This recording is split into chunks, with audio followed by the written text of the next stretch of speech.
우리 사도신경으로 신앙 고백하시겠습니다. 나는 전능하신 아버지 하나님 천지의 창조주를 믿습니다. 나는 그의 유일하신 아들 우리 주 예수 그리스도를 믿습니다. 그는 성령으로 잉태되어 동정녀 마리아에게서 나시고 본디오 빌라도에게 고난을 받아 십자가에 못 박혀 죽으시고 장사된 지 사흘 만에 죽은 자 가운데서 다시 살아나셨으며 하늘에 오르시어 전능하신 아버지 하나님 우편에 앉아 계시다가 거기로부터 살아있는 자와 죽은 자를 심판하러 오십니다. 나는 성령을 믿으며 거룩한 공교회와 성도의 교제와 죄를 용서받는 것과 몸의 부활과 영생을 믿습니다. 아멘. 찬송가 337장 찬송 드리겠습니다. 337장입니다.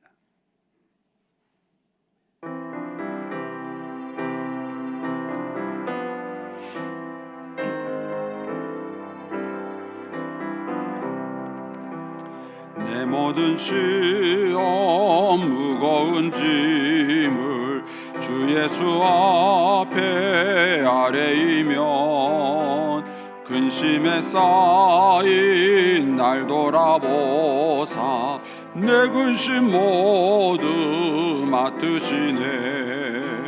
무거운 짐을 나 홀로 지고 견디다 못해 쓰러질 때 불쌍히 여겨 구원해 주리 은혜의 주님 오직 예수. 내 모든 괴로움 닥치는 환난 주 예수 앞에 아뢰이면 주께서 친히 날 구해 주사 넓으신 사랑 베푸시네.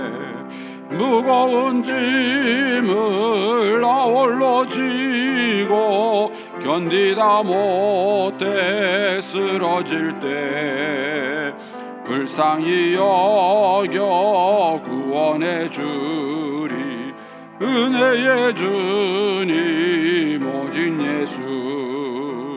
내 짐이 점점 무거워질 때 주 예수 앞에 아뢰이면 주께서 친히 날 구해 주사 내 대신 짐을 져주시네. 무거운 짐을 나 홀로 지고 견디다 못해 쓰러질 때 불쌍히 여겨 구원해 주리 은혜의 주님 오직 예수. 마음의 시험 무서운 죄를 주 예수 앞에 아뢰이면 예수는 나의 능력이 되사 세상을 이길 힘주시네. 무거운 짐을 나 홀로 지고 쓰러질 때 불쌍히 여겨 구원해 주리 은혜의 주님 오직 예수. 아멘. 기도하겠습니다. 좋으신 아버지 하나님 은혜를 감사합니다. 지난 간밤에도 저희들을 주님 품 안에서 편히 쉬게 해주시고 또 이 새벽에도 저희들을 주 앞에 불러주심을 감사합니다. 오늘도 저희들에게 새날 주시고 생명 주시고 건강 주셨는데 이 한 날도 주님과 더불어 동행하게 하시고 주를 기쁘시게 하는 한 날 되게 하여 주옵소서. 이 새벽에도 주님께 감사의 예물과 또 일천번째 예물을 올려드립니다.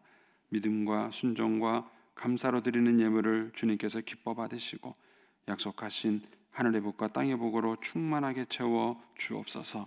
주의 은혜로 종의 가정들을 형통케 해주시고 그 자녀들을 축복하여 주시옵소서. 예수님의 이름으로 축복하며 기도하옵나이다. 아멘. 오늘 아침 말씀은 출애굽기 6장 2절에서 13절까지 말씀입니다.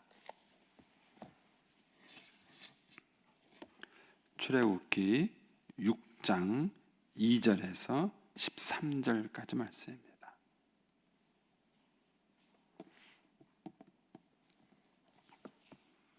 같이 봉독하겠습니다. 하나님이 모세에게 말씀하여 이르시되 나는 여호와이니라. 내가 아브라함과 이삭과 야곱에게 전능의 하나님으로 나타났으나 나의 이름을 여호와로는 그들에게 알리지 아니하였고 가나안 땅 곧 그들이 거류하는 땅을 그들에게 주기로 그들과 언약하였더니 이제 애굽 사람이 종으로 삼은 이스라엘 자손의 스님 소리를 내가 듣고 나의 언약을 기억하노라. 그러므로 이스라엘 자손에게 말하기를 나는 여호와라. 내가 애굽 사람의 무거운 짐 밑에서 너희를 빼내며 그들의 노역에서 너희를 건지며 편팔과 여러 큰 심판들로서 너희를 속량하여 너희를 내 백성으로 삼고 나는 너희의 하나님이 되리니 나는 애굽 사람의 무거운 짐 밑에서 너희를 빼낸 너희의 하나님 여호와인 줄을 너희가 알지라. 내가 아브라함과 이삭과 야곱에게 주기로 맹세한 땅으로 너희를 인도하고 그 땅을 너희에게 주어 기업을 삼게 하리라. 나는 여호와라 하셨다 하라. 모세가 이와 같이 이스라엘 자손에게 전하나 그들이 마음의 상함과 가혹한 노역으로 말미암아 모세의 말을 듣지 아니하였더라. 여호와께서 모세에게 말씀하여 이르시되 들어가서 애굽 왕 바로에게 말하여 이스라엘 자손을 그 땅에서 내보내게 하라. 모세가 여호와 앞에 아뢰어 이르되 이스라엘 자손도 내 말을 듣지 아니하였거든 바로가 어찌 들으리까? 나는 입이 둔한 자니이다. 여호와께서 모세와 아론에게 말씀하사 그들로 이스라엘 자손과 애굽 왕 바로에게 명령을 전하고 이스라엘 자손을 애굽 땅에서 인도하여 내게 하시니라. 아멘. 이 새벽에도 주의 은혜와 축복이 함께 하시기를 축원합니다. 하나님께서는 이제 우리에게 어떤 그 일을 맡기실 때에 그 일 자체를 하는 것도 중요하지만 하나님은 그 일을 통해서 하나님과 우리가 가까워지기를 바라십니다. 그리고 우리가 하나님이 어떤 분인지를 더 알게 하기를 원하십니다. 오늘 이제 본문에 나오는 사건도 하나님께서 바로 왕을 꺾는 것은 하나님 편에서 봤을 때는 아무 문제가 되지 않습니다. 그런데도 하나님이 10가지 재앙이라는 과정을 거치고 이런 긴 시간을 통해서 바로를 꺾는 것은 하나님께서 하나님이 어떤 하나님인지를 우리에게 알려주시는 것이죠. 계시적 사건이라고 그러는데 하나님께서 하나님이 어떤 분인지를 알려주기를 원하시는 겁니다. 그래서 그런 과정을 통해서 우리가 하나님을 알고 또 하나님과 우리와의 관계가 더 친밀해지기를 원하시는 거죠. 이제 이 출애굽 사건에서 크게 이제 모세, 이스라엘 백성, 바로 이 세 부류를 우리가 볼 수 있습니다. 그런데 이제 이 10가지 재앙을 거치면서 끝까지 하나님을 모르는 사람은 바로입니다. 바로는 자기가 망할 때까지 하나님을 누구신지 모르는 거예요. 근데 바로도 똑같이 그 10가지 재앙을 다 경험한 거죠. 똑같이 경험하고 체험했는데도 그 경험을 통해서 바로는 하나님이 누구신지를 배우질 못했어요. 그 다음에 이스라엘 백성은 하나님을 알아가긴 알아갔는데 뭐랄까요? 좀 억지로 알아간다 그럴까요? 좀 적극적으로 알아가지 못한 것이죠. 근데 반면에 이 과정을 통해서 하나님을 가장 풍성하게 경험한 사람은 모세입니다. 모세는 이 과정을 통해서 하나님이 어떤 분이신지를 출애굽 사건 이전과 이후에 훨씬 더 하나님을 많이 알아가게 되는 것이죠. 그러니까 우리가 신앙생활할 때도 그렇습니다. 우리가 신앙생활하면서도 뭐 기도 응답도 받고 여러 가지 체험도 하고 경험도 많이 하는데 그냥 그때 그 문제가 해결된 걸로 끝나는 분이 있으세요. 그리고 아무런 하나님에 대한 믿음과 신앙이 성장하지 않는 거예요. 그냥 문제가 해결된 걸로 그걸로 끝나는 거예요. 근데 반면에 어떤 분들은 그런 과정을 겪으면서 하나님이 어떤 분인지를 더 깊이 알아가게 되는 것이지요. 그래서 이제 오늘 본문에도 이제 하나님께서 그런 각도에서 이제 모세와 대화하시고 접근하는 걸 이제 보게 됩니다. 자, 오늘 본문 2절에 보면은 하나님이 모세에게 말씀하여 이르시되 나는 여호와이니라 이렇게 말씀하셔요. 지금 모세는 이제 이스라엘 백성을 내보내라는 얘기를 바로에게 했다가 그 바로가 이스라엘 백성들에게 더 무거운 노역을 맡겨가지고 이스라엘 백성들이 모세에게 원망하는 것 때문에 지금 모세가 하나님께 기도하는 거예요. 이 문제를 해결하기 위해서 기도하는 건데 하나님은 뜻밖의 뭐라 그러냐면은 나 여호와다 이런 얘기를 하시는 거예요. 나 여호와야 이런 얘기를 하세요. 왜 하나님이 자기를 여호와라고 얘기했을까? 요 의미가 이제 2절에서 8절까지에 나옵니다. 그래서 이제 2절에서 8절의 내용이 왜 하나님이 자기를 여호와라고 말했는지를 알 수 있는 내용이에요. 그래서 이제 8절에도 끝부분에 가면은 나는 여호와라 하셨다 하라. 누구에게? 이스라엘 백성들에게 그렇게 말하라는 거예요. 나는 여호와라고 가서 얘기를 해줘라. 이렇게 이제 얘기를 하는 겁니다. 그러니까 하나님께서는 지금 이제 모세나 이스라엘 백성들이 당면한 문제, 이 바로가 자기네들을 힘들게 하는 이 문제를 해결하는 방법이 뭐냐? 그게 하나님이 어떤 분인지를 더 아는 것이 이 문제의 해결점이라는 거예요. 그러니까 우리가 인생을 살아가면서 고난에 부딪히고 어려움을 부딪혔을 때 그것을 해결하는 방법은 뭐냐 하면은 하나님이 어떤 분인지를 더 분명하게 아는 거라는 거예요. 그러니까 하나님이 어떤 분인지를 분명하게 알수록 그 문제를 해결할 수 있다는 것입니다. 그러니까 마치 이제 그는 부부 사이에서도 갈등과 어려움이 생기는 것이 상대방의 마음을 잘 이해하지 못해서 그런 거예요. 아내는 남편의 마음을, 남편은 아내의 마음을 잘 이해하지 못한 것이죠. 그러다 보니까는 오해가 생기고 갈등과 어려움이 생기는 것이죠. 그러니까 하나님께서는 지금 모세에게 뭐라 그러냐면은 나는 여호와다. 네가 이것을 모르기 때문에 지금 이런 문제가 생기는 거다라는 얘기를 지금 해주시는 겁니다. 자, 무슨 뜻인지 이제 3절부터 보시면 내가 아브라함과 이삭과 야곱에게는 전능의 하나님으로 나타났으나 나의 이름을 여호와로는 그들에게 알리지 아니하였다 그랬습니다. 이거를 이제 점진적 계시다 이렇게 말을 해요.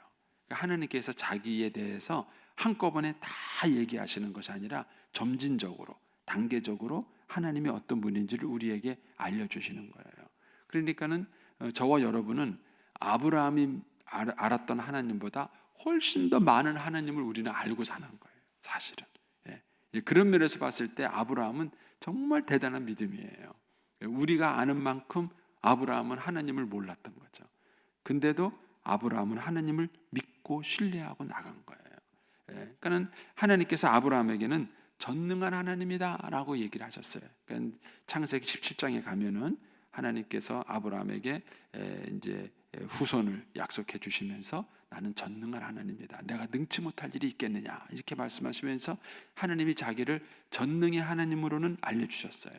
그런데 여호와 하나님으로는 알려주지 않았다는 겁니다. 이 여호와라는 단어의 뜻은 스스로 있는 자라는 뜻이에요. 그러니까 모세가 하나님을 처음 만났을 때 하나님 누구십니까? 누구라고 얘기할까요? 그럴 때 나는 스스로 있는 자다 이렇게 얘기하라고 했을 때 그때 여호와라는 이름을 처음 알려주신 거예요. 그러면 이제 스스로 있다는 얘기가 대체 무슨 얘기냐? 이제 이런 얘기를 했을 때 그 의미를 하나님이 여기서 설명을 하시는 거예요.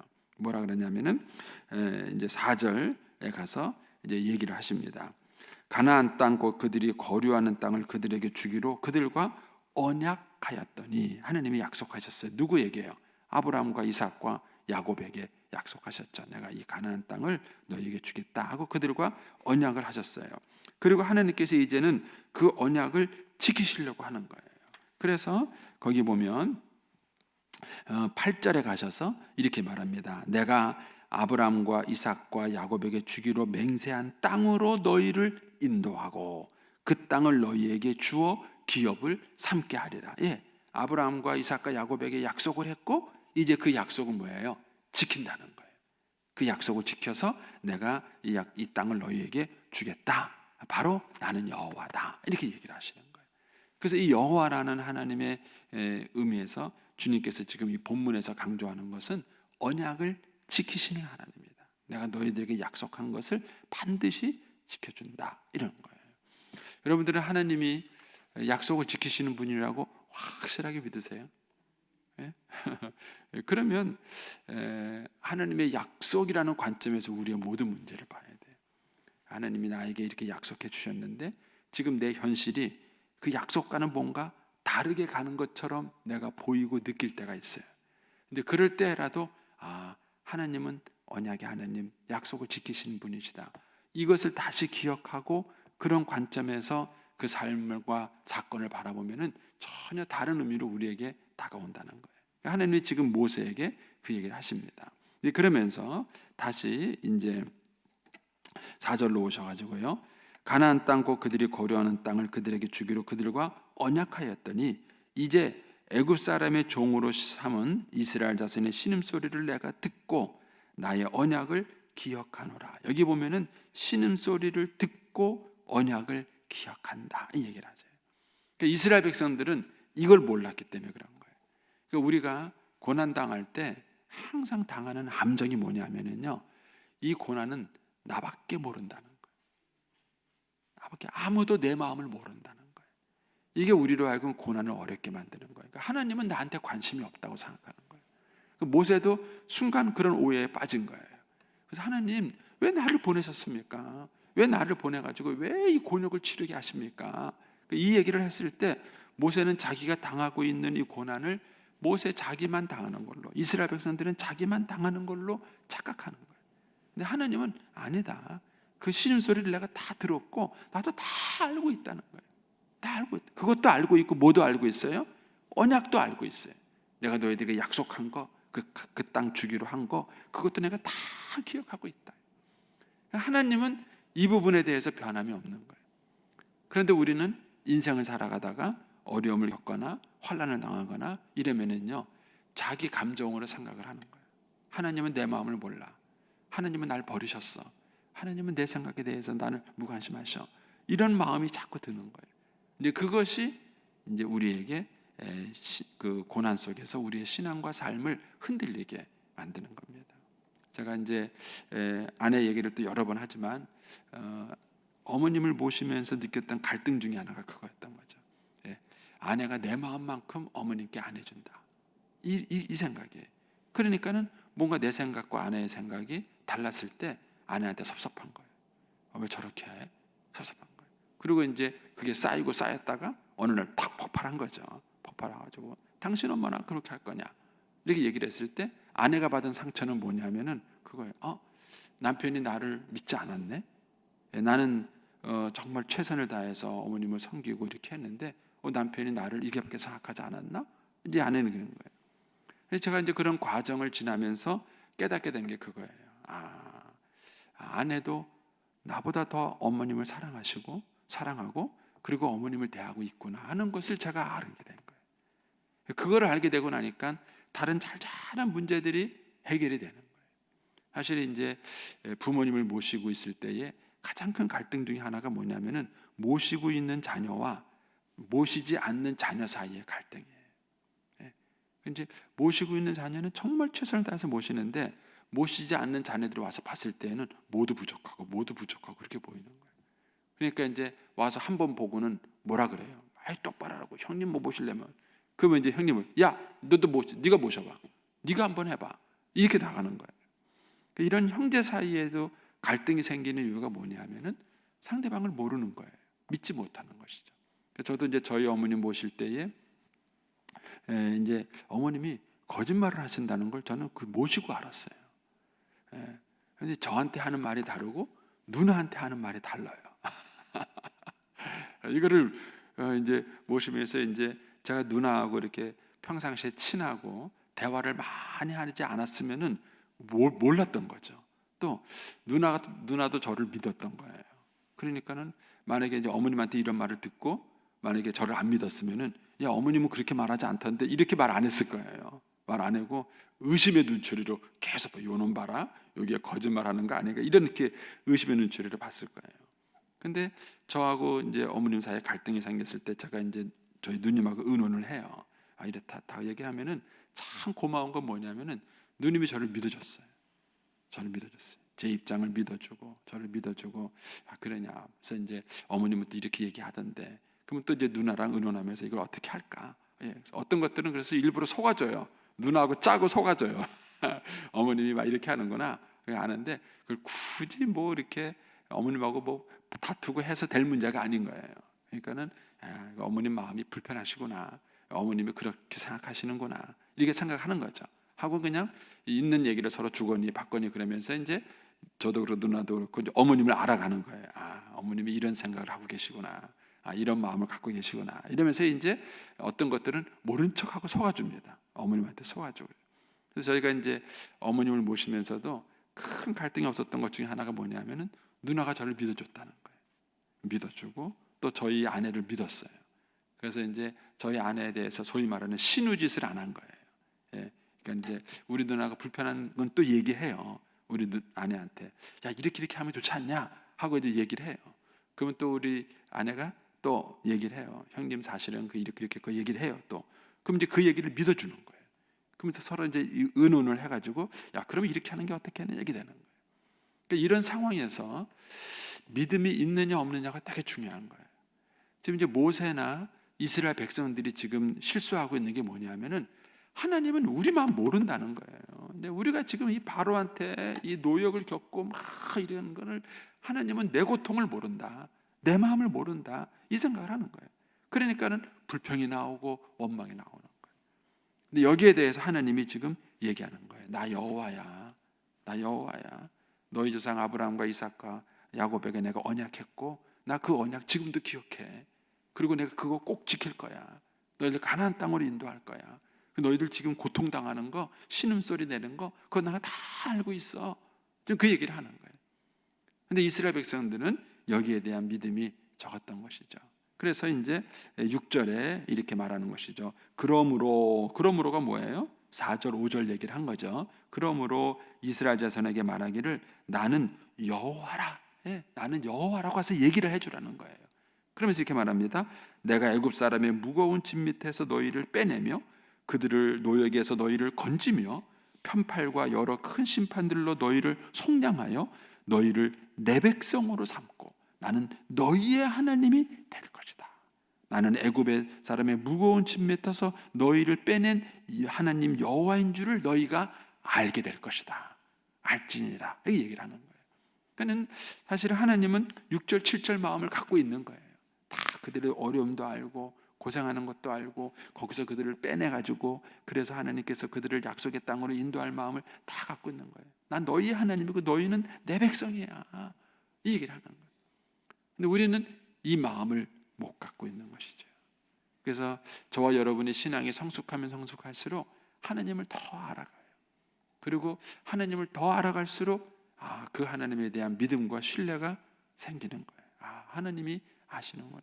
하나님이 내 고난과 어려움을 아시고 그리고 이것에 대해서 하나님의 가장 최선의 길로 나를 인도해 주시는구나. 이 믿음이.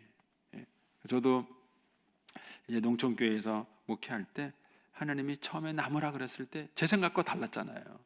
저는 거기 한 2년 있다가 떠나는 게 제 계획이었는데 제 생각과 다르게 하나님이 말씀하시니까 굉장히 당혹스러운 거예요. 그래서 이제 그 하나님 말씀에 순종하는데 한 3년 걸렸어요.